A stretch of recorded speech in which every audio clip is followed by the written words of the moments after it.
नमस्कार मंडळी, आदिश्रीज kitchen bye Manisha recipe चॅनलमध्ये मी आपणा सर्वांचं मनापासून स्वागत करते। रेसिपी पाहून कळालंच असेल आज आपण कोणती रेसिपी करणार आहोत। तर आज आपण कोणतीही भाजणी न करता घरात असणाऱ्या उपलब्ध पिठापासून छान खमंग आणि खुसखुशीत असे आषाढ स्पेशल थालीपीठ करणार आहोत। अजिबात हे थालीपीठ वातड किंवा कडक देखील होत नाही, छान मऊ लुसलुशीत असे होतात। चला तर वेळ न घालवता लगेच रेसिपीला सुरुवात करूयात।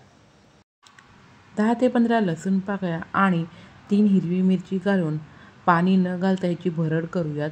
हिरवी मिरची तुमच्या तिखटाप्रमाणे तुम्ही कमी जास्त करू शकता। एका बाजूला भरड झाल्यानंतर दुसऱ्या बाजूला परातीमध्ये 2 वाटी चाळून घेतलेले ज्वारीचे पीठ, त्याच वाटीने 1 वाटी गव्हाचे पीठ आणि थालीपीठ छान खमंग आणि खुसखुशीत होण्यासाठी अर्धी वाटी चणा डाळीचं पीठ, घरातील कोणती 1 वाटी निश्चित करून त्या वाटीने सर्व साहित्याचं प्रमाण तुम्ही घेऊ शकता।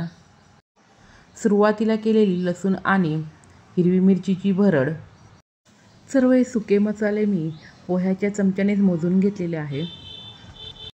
अर्धा चमचा हळद, पाव चमचा हिंग, 1 चमचा ओवा, 2 चमचे तीळ, 1.5 चमचा धने पावडर, 1 चमचा जिरे पावडर आणि साधारणपणे 1 चमचा लाल तिखट। लाल तिखट तुमच्या तिखटाप्रमाणे देखील तुम्ही कमी जास्त करू शकता।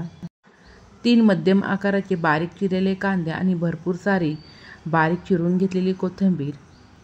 आता त्यामध्ये चवीप्रमाणे मीठ घालून सर्व जिन्नस व्यवस्थित मिक्स करून घेणार आहोत। पीठ किती घेतलं ना त्यानुसार या सर्व साहित्याचं प्रमाण थोडंसं कमी जास्त होऊ शकतं। तुम्हाला थालीपीठामध्ये बाजरीचं पीठ आवडत असेल ना तर ते साधारणपणे ह्यामध्ये 1 वाटी टाकलं तरीही चालेल।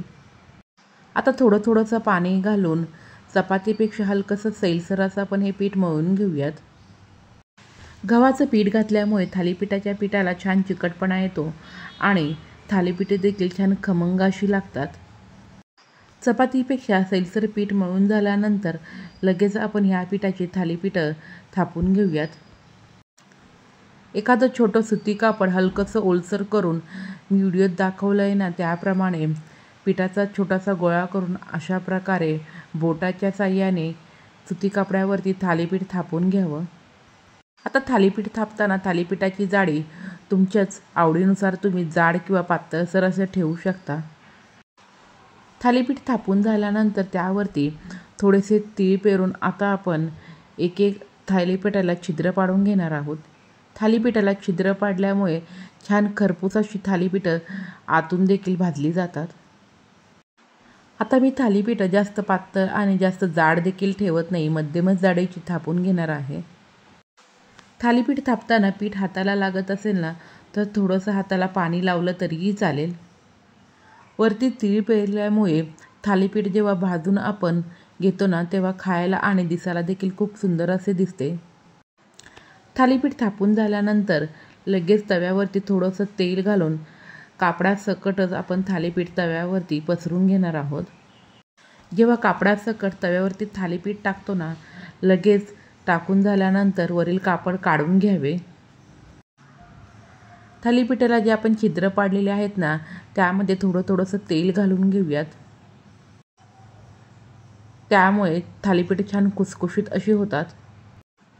2 मिनिटांसाठी मी थालीपीठावरती झाकण ठेवून घेतलेले होते। एका बाजूने छान थालीपीठ कोरडे झाल्यानंतर थोडंसं तेल घालून आपण हे थालीपीठ पलटी करून घेऊयात।